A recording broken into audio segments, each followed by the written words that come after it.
For some of you living outside India, you get these vegetables at any Indian store, and ideally it would be nice to use white pumpkin.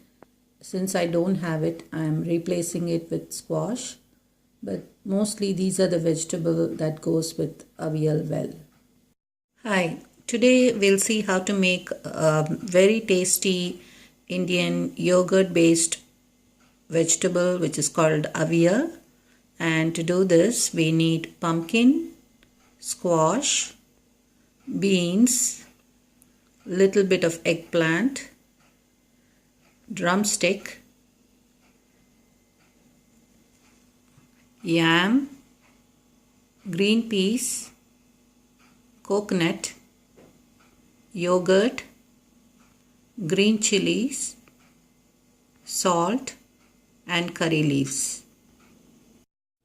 After you cut the vegetable into thin long pieces, take them in a container, fill it with water, 1 teaspoon of salt, and let it boil.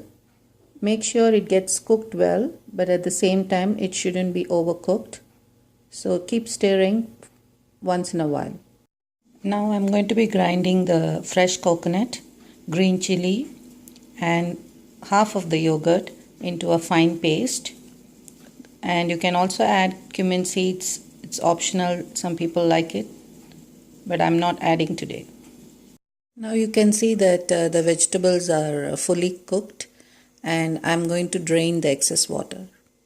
I'm going to be adding the coconut chili paste and the rest of the yogurt and little more salt to taste.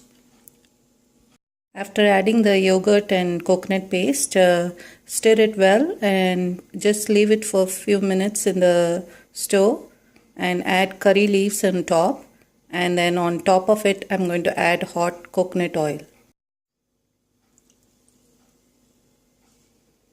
So the super tasting avial is ready, and this can be served with rice, roti.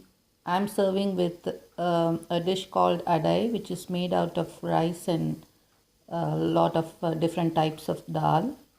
Thanks for watching.